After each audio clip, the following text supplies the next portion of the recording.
Excuse me. अस्सलाम वालेकुम वरहमतुल्लाहि वबरकातुहू। तमाम तलबा, तमाम स्टूडेंट्स, तमाम देखने वाले टीचर हज़रात, उन सबको खुश आमदीद कहते हैं आज की क्लास में, और दुआ गो है कि सब खैरियत से हों और अल्लाह ताला इस कोविड-19 में हर घर को इस मर्ज़ से महफूज रखे, और अगर कोई खुदा न खास्ता इस मर्ज़ में मुब्तला है तो उसको सेहत कामिला और आजिला अता फरमाए। इस दुआ के साथ आज की क्लास का आगाज़ कर रहे हैं। जैसा कि आप जानते हैं, सेकेंड ईयर फ़िज़िक्स में चैप्टर नंबर 12 इलेक्ट्रोस्टैटिक्स बरकी सुकूनियात ये स्टार्ट किया था, और इलेक्ट्रोस्टैटिक्स में हमने सैर हासिल गुफ्तगू जो शुरू के टॉपिक्स थे electric field, electric intensity, Coulomb's law और उससे रिलेटेड एग्जाम्पल्स, उससे रिलेटेड न्यूमेरिकल्स बहुत तफसील से गुफ्तगू की और बयान की और एक्सप्लेन की। उम्मीद है कि आपने उसे देखा, जिससे रिलेटेड स्टूडेंट्स हैं, इन टॉपिक से रेलिवेंट स्टूडेंट्स हैं, और उससे यकीनन फ़ायदा उठाया होगा। इसी सिलसिले की अगली कड़ी थी Gauss's law, electric flux. Electric flux की फिर हमने टाइप्स भी पढ़ी थी। इलेक्ट्रिक फ्लक्स की टाइप्स थी, उसके दो स्पेशल केसेस पढ़े थे। अगर आपको याद हो कि अगर एरिया जो इलेक्ट्रिक फील्ड के परपेंडिकुलर हो तो फ्लक्स क्या होगा, एरिया पैरेलल हो तो फ्लक्स क्या होगा, फ्लैट एरिया हो तो फ्लक्स कैसे निकालते हैं, कर्व्ड एरिया हो, कर्व्ड एरिया, तिरछा रकबा तो फ्लक्स कैसे निकालते हैं। फिर हमने flux through an sphere calculate किया था कि अगर किसी स्फीयर के सेंटर पे चार्ज क्यू मौजूद हो तो फ्लक्स कैसे मालूम किया जाता है, ये हमने आपसे डिस्कस किया था। फिर हमने क्लोज सरफेस की बात की थी, बंद सतह की, जिसके अंदर कुछ वॉल्यूम ऑक्यूपाई था कि अगर किसी क्लोज सरफेस के अंदर कोई चार्ज बंद हो तो उसकी वजह से फ्लक्स कैसे निकालेंगे। और फिर आखिर में गुफ्तगू की थी गॉसेस लॉ पे, और गॉसेस लॉ को उसकी स्टेटमेंट भी हमने बयान की थी और उसे प्रूफ भी किया था। एक दफ़ा फिर याद कीजिए गॉसेस लॉ क्या था। गॉसेस लॉ ये बयान करता है the electric flux through a close surface, the electric flux through a closed surface is equal to 1 upon epsilon naught times the total charge enclosed by the surface। कि किसी बंद सतह से गुजरने वाला कुल बरकी नफास, कुल इलेक्ट्रिक फ्लक्स बराबर होता है 1 upon epsilon not multiply total charge enclosed. ये जो एप्सिलॉन नॉट आया था ये परमिटिविटी ऑफ फ्री स्पेस कहलाता है। इसकी वैल्यू 8.85 एक्सपोनेंट -12 कूलम स्क्वायर पर न्यूटन मीटर स्क्वायर होती है। इस कानून को, इसको वर्डिंग में भी लिख लें, क्या क्लोज सरफेस होती है, हम लिख चुके, प्रूफ भी कर दिया। वो इस तरह से होता है, उससे गुजरने वाला फ्लक्स 1 अपॉन एप्सिलॉन नॉट, और यहाँ क्या आता है टोटल चार्ज एनक्लोज्ड, सतह में बंद कुल चार्ज। बहुत आसान है। क्या करेंगे, क्लोज सरफेस के अंदर चार्ज बंद है, उससे हर चार्ज से इलेक्ट्रिक लाइन निकल रही होगी जो कि फ्लक्स सतह से पास होकर इलेक्ट्रिक फ्लक्स क्रिएट करेगी। तो उसको मालूम करने के लिए करना यह है कि 1 अपॉन एप्सिलॉन नॉट को मल्टीप्लाई कर दें किससे, जो भी सतह में टोटल चार्ज बंद है उससे, तो टोटल फ्लक्स निकल आएगा। ये है थीम। अच्छा, अब इस कानून को इस्तेमाल करना है, क्योंकि अब अगला टॉपिक है। ये तो खैर पुरानी बात है, ये डिस्कस हो चुकी है आपसे, तफसील से गुफ्तगू हो गई, प्रूफ भी हो गया। अब इसको यूज़ करना है हमने, इस कानून को। यह है एप्लीकेशन ऑफ गॉसेस लॉ। इस गॉस के कानून की क्या एप्लीकेशन है, आपकी किताब में 2 एप्लीकेशंस गिवन है गॉसेस लॉ की। एप्लीकेशन का मतलब होता है किसी कानून को कहाँ इस्तेमाल किया गया है। तो इस कानून को 2 जगह इस्तेमाल किया गया है, और दोनों जगह इंटेंसिटी कैलकुलेट करने के लिए इस्तेमाल किया है, इलेक्ट्रिक फील्ड की ताकत कैलकुलेट करने के लिए इस्तेमाल किया है। पहली एप्लीकेशन है intensity near a large charge sheet. एक बहुत बड़ी चार्ज की चादर है, और उसकी वजह से उसके नज़दीक एक पॉइंट है P, उस पर हम इंटेंसिटी कैलकुलेट करेंगे। उसके लिए हम गॉस का कानून इस्तेमाल करेंगे। और इसी तरीके से दूसरी एप्लीकेशन क्या होगी, intensity near a spherical charge shell. एक चार्ज शेल होगा, यानी कि स्फेरिकल शेल है, गोला है, उसके ऊपर उसकी सतह पर चार्ज है, तो ज़ाहिर इलेक्ट्रिक फील्ड तो क्रिएट करेगा। इलेक्ट्रिक फील्ड होगी तो उसकी ताकत भी होगी। तो हम स्फेरिकल चार्ज शेल की वजह से पॉइंट P पर इंटेंसिटी क्या होगी वो कैलकुलेट करेंगे। इसके फिर 3 केसेस होते हैं, शेल के बाहर, शेल के ऊपर और शेल के अंदर।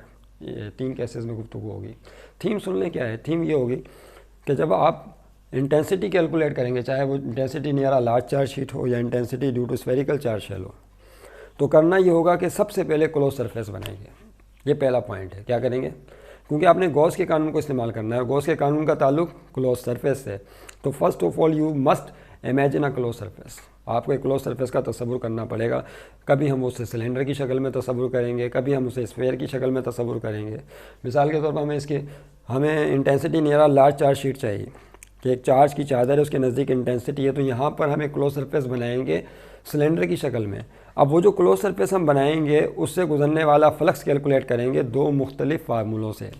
एक तो होगा इलेक्ट्रिक फ्लक्स की बाय ओन डेफिनेशन, उसकी जो ज़ाती तारीफ़ है इलेक्ट्रिक फ्लक्स की, वो वाला फार्मूला इस्तेमाल करेंगे। वो क्या था, इलेक्ट्रिक फ्लक्स का फार्मूला होता है ई डॉट ए, इंटेंसिटी का एरिया के साथ डॉट प्रोडक्ट लेते हैं तो इलेक्ट्रिक फ्लक्स हासिल हो जाता है। तो उस क्लोज सरफेस से गुजरने वाला flux by using own definition मालूम किया जाएगा, और फिर उसी क्लोज सरफेस से गुजरने वाला फ्लक्स दोबारा कैलकुलेट करेंगे with the help of Gauss's law. Gauss's law के जरिए कैलकुलेट करेंगे। उसके लिए उस सतह में कितना चार्ज बंद है वो देखा जाएगा, उसको यहाँ पुट कर देंगे तो फ्लक्स आ जाएगा। अब चूंकि दोनों फ्लक्सेस एक ही क्लोज सरफेस से निकालने हैं आपने दो मुख्तलिफ तरीक़ों से, लिहाजा इन दोनों इक्वेशंस को इक्वेट कर लेंगे, कंपेयर कर लेंगे, अंदर इंटेंसिटी भी होगी वो निकल आएगी। तो यही काम आपने फर्स्ट केस में करना है और यही सेकंड केस में करना है। तो इस तरह से काम करना होगा। तो सबसे पहला काम क्या होगा, intensity near large charge sheet. तो अब इसको नेक्स्ट क्लास में, ये एक छोटा सा इंट्रोडक्शन था कि गॉसेस लॉ को किस तरह आपने यूज़ करना है, अप्लाई करना है। तो हमारा जो अगला टॉपिक होगा intensity near a large charge sheet, ये हम कैलकुलेट करेंगे।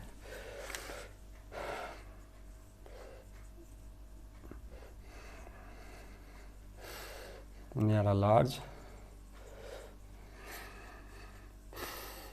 चार्ज शीट, इसको इनफाइनाइट चार्ज शीट भी कहते हैं। लार्ज का दूसरा नाम क्या है, इनफाइनाइट चार्ज शीट। याद रहे कि अपने साथ अपनी कॉपी और पेंसिल को हमेशा रखा करें जब ये लेक्चर अटेंड करें, क्योंकि यहाँ पे हम वर्डिक्स को लिखते भी हैं, उसे लिखवाया भी जाता है, तो उसको लिखा भी करें, सुना भी करें, ऑब्ज़र्व भी करें, लिखें भी, और फिर उसको मेमोराइज़ भी करें, उसे याद भी करें। इस डेट के लिए इस तरह से फिर आप स्ट्रॉन्ग हो जाते हैं उस टॉपिक के अंदर। तो ये कुछ टिप्स हैं, रीड करना, पढ़ना, लिसन। सबसे पहला तो काम किसका होता है, सुनने का काम होता है। पढ़ने से ज़्यादा इम्पोर्टेंट सुनने की होती है। किसकी, सुनने की, कि आप सुनने की आदत डालें। बाज़ औक़ात ऐसा भी होता है, मुझे अपना वो याद है कि मैं किस तरह से याद किया करता था। वो उस वक्त एक चाइना का एक टेप रिकॉर्डर आया करता था, बहुत पुराना और बहुत ही मशहूर टेप रिकॉर्डर था, और तकरीबन हर घर में वो हुआ करता था। तो ऑडियो कैसेट का ज़माना था, पुरानी जो ऑडियो कैसेट होती थी जो टेप रिकॉर्डर में लगती है। तो हम क्या करते थे कि अपनी आवाज़ खुद ही रिकॉर्ड कर लिया करते थे। किस तरह से, कोई भी लेक्चर है, उसका कोई लॉ है, गॉसेस लॉ मिसाल के तौर पर है, गॉसेस लॉ को बोला, उसको टेप रिकॉर्डर में रिकॉर्ड कर लिया। उस वक्त कैमरा नहीं था, उस वक्त मेरे पास तो कैमरा मौजूद नहीं था, ज़ाहिर मोबाइल फ़ोन का दौर नहीं था। तो रिकॉर्ड करने के बाद फिर उसको बार बार सुना करते थे। उसी टेप जो रिकॉर्डिंग को सुन लिया कि ये कानून है, फिर दोबारा तवज्जो के साथ सुन लिया। अब यहाँ पे जब आपने बोल कर रिकॉर्ड कर लिया तो आप उसको सुन रहे हैं, तो सुनने से क्या होता है, आपकी लिसनिंग पावर बढ़ती है। समझ आपने पहले लिया, समझना सबसे इम्पोर्टेंट चीज़ होती है। समझें, उसके बाद उसे लिखें, सुने। देखना तो आपको ऑफ कोर्स होगा ही होगा, उसके बाद फिर उसे लिखने की प्रैक्टिस करें। इस तरह से आप जो है स्ट्रॉन्ग हो जाते हैं। तो ये कुछ टिप्स हैं, इनको लाजमी फॉलो करें, चाहे आप साइंस का कोई भी सब्जेक्ट पढ़ रहे हो या कोई भी सब्जेक्ट पढ़ रहे हो, रीड करना चाहते हो, जिसका इम्तिहान आप देना चाहते हो। तो फ़कत समझ लेने से बात नहीं बनती। टॉपिक आपकी समझ में आ गया अच्छी तरीके से, आपने याद भी कर लिया, लेकिन आपने कोई एक टॉपिक का तो एग्ज़ाम नहीं देना। कमरा इम्तिहान में एक टॉपिक का जवाब तो नहीं लिखना, वहाँ पे तो आपके पास 15 क्वेश्चन होंगे, 20 क्वेश्चन होंगे, 25 क्वेश्चन होंगे, और 10-10 चैप्टर से रिलेटेड होंगे। इस फिज़िक्स के इस सेकेंड ईयर फिज़िक्स में 10 चैप्टर हैं, चैप्टर नंबर 11 से लेकर चैप्टर नंबर 20 तक। अब आप बोलें कि 11 से बाकी 10 कहाँ गए, वो फर्स्ट ईयर की फिज़िक्स में आपने पढ़े, चैप्टर 1 से लेकर चैप्टर 10 तक, और इसके अंदर चैप्टर 11 से चैप्टर 20 तक 10 चैप्टर मज़ीद पढ़ेंगे, जिसका आपको एग्ज़ाम देना है, और उसमें कई टॉपिक्स होंगे। यही वजह है कि फ़कत टॉपिक को समझ लेना काफ़ी नहीं होगा, उसको फिर बार बार मेमोराइज़ करना, और उसको मेमोराइज़ करने का बेहतरीन टूल है एग्जाम्पल्स और प्रॉब्लम को सॉल्व करना। अगर आप कॉलम्स लॉ को मेमोराइज़ करना चाहते हैं तो उससे रिलेटेड जो वीडियोज़ अपलोड की गई हैं उनको आप देखिए। जब आप उनके न्यूमेरिकल को, उनके प्रॉब्लम को सॉल्व करेंगे तो कॉलम्स लॉ बदरजे ऊला आपको याद हो जाएगा। इस डेट क्लियर।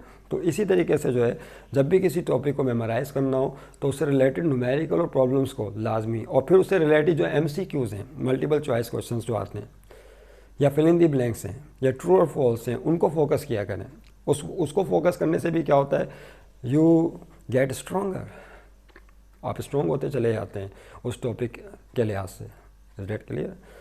तो इंशाल्लाह फिर नेक्स्ट क्लास में हम जो है सबसे पहले intensity due to a large charge sheet या इनफाइनाइट चार्ज शीट वो कैलकुलेट करेंगे, उसका एक फार्मूला ड्राइव करेंगे नेक्स्ट क्लास में इंशाल्लाह। अल्लाह ताला हम सबको अपने हिफ्ज़-ओ-मान में रखे। Thank you. खुदा हाफ़िज़।